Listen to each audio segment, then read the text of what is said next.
ಇದ್ದನಲ್ಲಿ ಆ ವೇಳೆಘಾ ಸಭೆಯಲಿ ಅಸ್ತಿಕ ಗ್ರಾಮದ ನೈಮಿತ್ತಿಕ ಉತ್ಪಲನು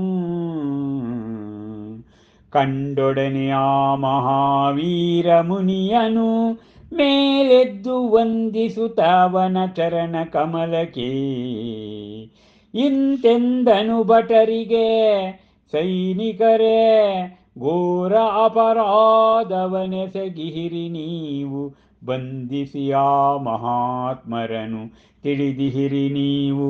ಹೂವನ್ನು ಮುಳ್ಳೆಂದು ವಜ್ರವನು ಇದ್ದಿಲೆಂದು ಇವರಾಗಿಹರು 24ನೇ ತೀರ್ಥಂಕರರು. ಇವರ ಹೆಸರುವುದು ಮಹಾವೀರರೆಂದು. ಇಹವು ಇವರಲ್ಲಿ ಚಕ್ರವರ್ತಿಗಿಂತಲೂ ಅಧಿಕ ದೇಹ ಲಕ್ಷಣಗಳು.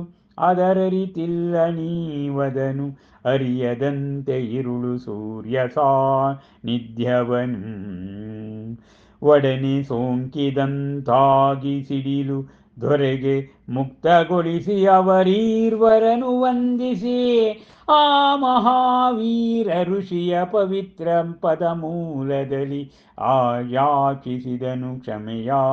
ನಾಜಿತ ಶತ್ರುವು ಪಡುತ ಪರಿತಾಪವನು ಬಹುವಾಗಿ, ಸ್ವಾಮಿ ಆಗಮಿಸಿದಿರಿ ನೀವಲ್ಲಿಗೆ ಎನ್ನ ಪೂರ್ವ ಪುಣ್ಯದಿಂದ ಮಾತ್ರವೇ ಬೇಡುವೆ ನಾನಿಂತು ಕ್ಷಮೆಯನು. ಎನ್ನ ಭಟರಿಂತು ಬಂಧಿಸುವುದಕ್ಕಾಗಿ ನಿಮ್ಮನು ಕಾಣದಂತೆ ಕುರುಡರು ಬೆಳಕನು ದಿಟದಿ ಕಾಣದಾರಾದೆವು ನಾವು ನಿಮ್ಮ ತೀರ್ಥಂಕರ ದೀಪ್ತಿಯ ಚಿದ್ರೂಪವನು. ಮತ್ತೀ ಸಚ್ಚಿದಾನಂದ ಜ್ಯೋತಿಯನು ಅಂತೆ ದಯ ತೋರಿ ಆಳಿಸಿ ನಮ್ಮ ಅಜ್ಞಾನವನು ಅನುಗ್ರಹಿಸಿರೆನ್ನನು. ತೋರಿ ಅವಗೆ ಅಭಯಹಸ್ತವನು ಮೌನದಲೆ ಆ ಮಹಾವೀರನು ನೀಡಿ ಸ್ಮಿತನೇತ್ರದಿಂದಲೇ ತನ್ನ ಅನುಗ್ರಹ ದೀಪ್ತಿಯನು ತೆರಳಿದಿನಲ್ಲಿಂದಲಾ ದೇವನು ಸಾಗುವಂತೆ.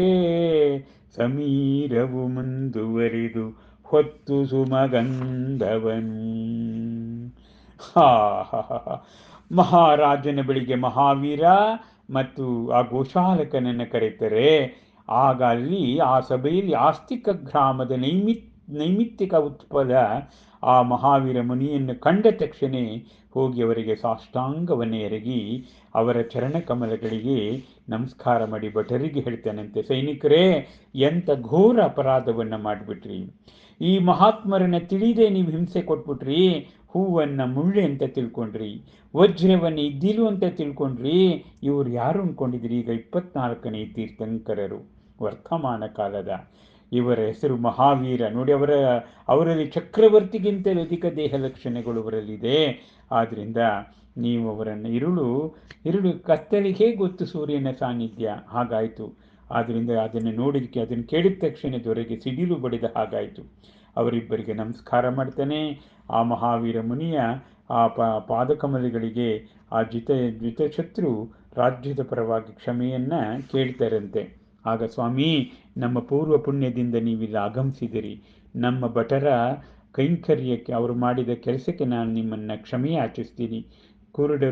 ಕುರುಡರಿಗೆ ಬೆಳಕನ್ನು ತೋರಿಸುವವರು ನೀವು ನಿಮ್ಮ ತೀರ್ಥಂಕರರ ದೀಪ್ತಿಯ ಚಿದ್ರೂಪ ನಮ್ಮ ಮೇಲೆ ಸದಾಕಾಲ ಇರ್ರಿ, ನಮ್ಮ ಜ್ಞಾನವನ್ನು ದೂರ ಮಾಡಿ ಅಂತ ಹೇಳಿದ.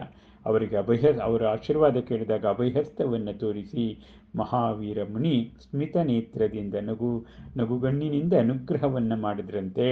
ಹೇಗೆ ಸಮೀರವು ಕತ್ತಲಿದ್ದ ಕಡೆ ಬೆಳಕು ಹೋಗುವಂತೆ ಸುಮಗಂಧದಂತೆ ಇವರು ಮುಂದೆ ಹೋಗ್ತಾರಂತೆ.